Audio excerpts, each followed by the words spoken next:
Assalamualaikum warahmatullahi wabarakatuh. Kembali lagi dengan ST ya. Kali ini ST mau edukasi CPU POM ini atau controller pompa BBM digital ya. Ini kebetulan ST dapat bookingan, ini tes cek sebelum dikirim ya. Tampilannya seperti ini. Kebetulan customer ini bookingnya via display merah ya. Tapi ini adaptornya yang rewel ya. Kita lepas saja. Jadi apa namanya? Ini sebutannya CPU POM ini support pompa AC DC ya. Bisa untuk AC atau DC. Oh, ini produk ST terlama yang awal dibuat atau diproduksi itu sekitar tahun 2018 ya. Ini kita sedikit edukasi karena ini agak beda dengan produk yang lama. Kalau customer untuk pompa DC ya, ini di sini 12 volt atau 24 volt tergantung pompanya ya. Kalau pompanya 24 volt ya berarti powernya harus 24 volt. Kalau di pompanya 12 volt, powernya harus 12 volt. Ciri-ciri ini di sini juga sudah tertera. Oh, ini ya, apa namanya?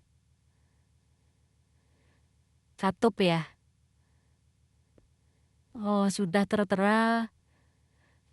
Di sini ada tulisan, ada simbol plus negatif ya. Atau ini juga ada tag power pompa ya.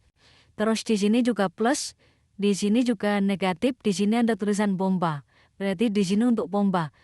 CPU ini support pompa AC DC.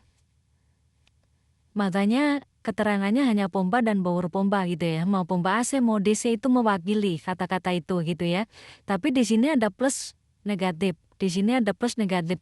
Itu tanda pendungnya untuk kalau pompa DC ya. Kalau pompa DC masalahnya kalau terbalik, masang powernya terbalik, positifnya nggak taruh di positif, itu CPU atau controller beresiko mati total ya. Terus ini gimana kalau untuk pompa AC ya? Kalau pompa AC sama, di sini PLN, di sini DC ya. Sini tadi kita sudah konfirmasi ke customer lewat setting tapi belum dibalas ya. Maksudnya untuk pompa AC atau DC, kita bahas masalah pompa dulu ya. Tapi kalau diperuntukkan untuk pompa AC,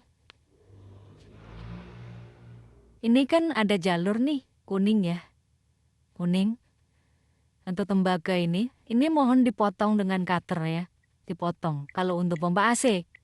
Kalau untuk pompa DC, kalau power supply-nya pengen satu di sini, power pompanya ya.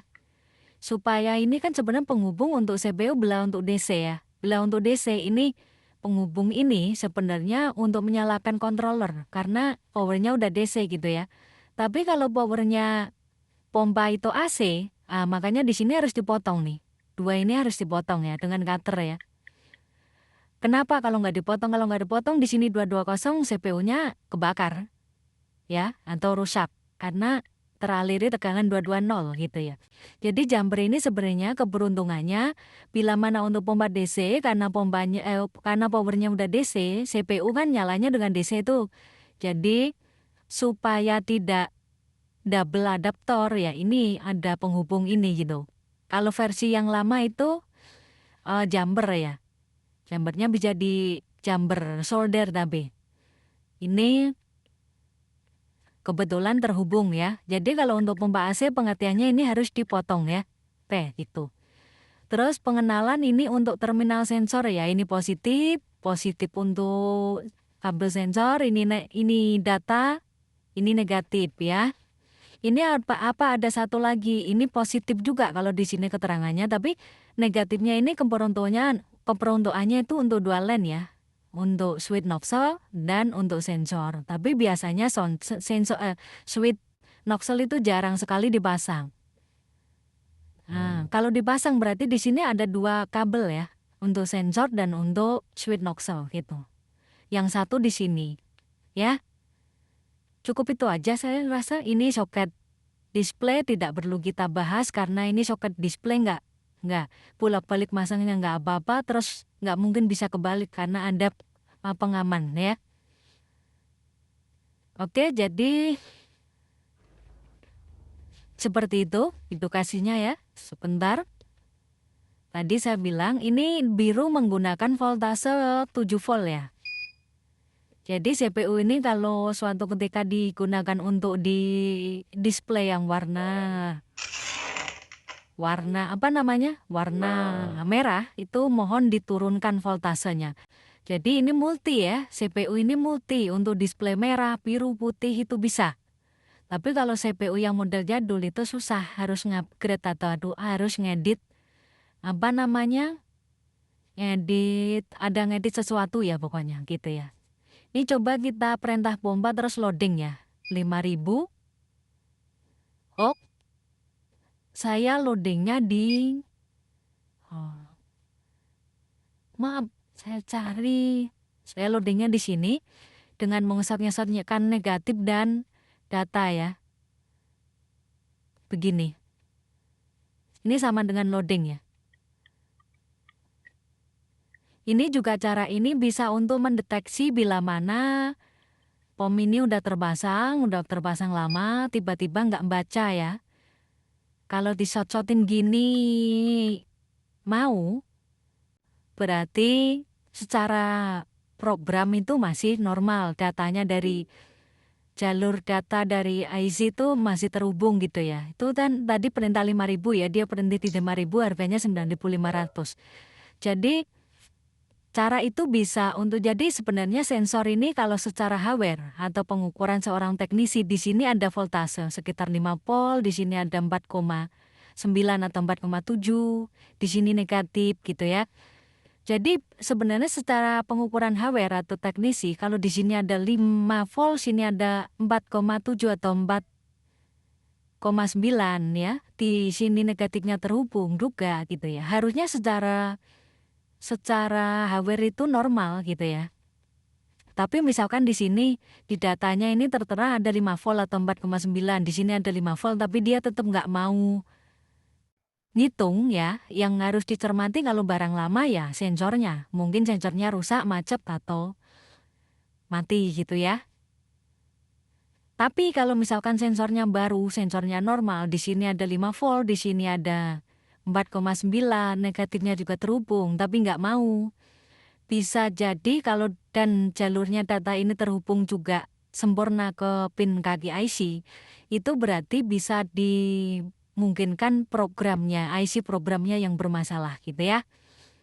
Oke, saya rasa cukup itu, karena tadi saya bilang kalau untuk AC ya itu aja ya, di sini PLN, di sini pompa AC-nya, tapi 2 jumper ini dipotong. Kalau untuk AC ya, 2 jumper ini harus dipotong. Gitu. Contoh ini saya kasih power 12 volt ya. Jadi di terminal ini itu ada 12 volt. Ini negatifnya, ini 12 voltnya gitu. Makanya sebenarnya kan jalur pompa itu kan hanya membuat model saklar ya. Saklar, contoh ini kan negatif langsung nih ke terminal pompa. Tapi si positifnya ini, positif pompa itu dihadang dulu oleh saklar relay ya. Jadi relay ini terhubung bila mana relaynya diperintah ya, koilnya diperintah gitu. Baru nyambung, jadi nyalakan pompa gitu ya. Oke, saya rasa cukup. Ini udah melalui tes cek secara teori ya. Saya rasa cukup. Terima kasih. Jadi ini saya buat video karena tadi chattingan jadi balas, jadi nanti video ini termasuk saya kirim ke user ya, supaya memotong ini. Kalau dibuat AC ya. Jadi kalau dibuat AC, berarti kan CPU-nya nggak nyala tuh, karena powernya pompa kan AC. Sedangkan CPU butuh DC. Nah, nyalainnya dari sini. Menggunakan power seperti ini tadi. Saya sarankan menggunakan baterai adapter X laptop ya. Karena controller ini support voltase sampai 20 volt juga. Jadi menggunakan soket ini untuk nyalakan CPU. Kalau jalur ininya diputus supaya CPU-nya nyala. gitu. Tapi kalau pompanya DC, jumper ini masih terhubung, berarti CPU-nya juga nyala gitu. Tapi ada kewaspadaan harus ya, sekali masang jalur DC balik, ini terhubung, CPU berpotensi mati. Oke, saya rasa cukup itu. Sedikit edukasi dari STE ya. Terima kasih. Assalamualaikum warahmatullahi wabarakatuh.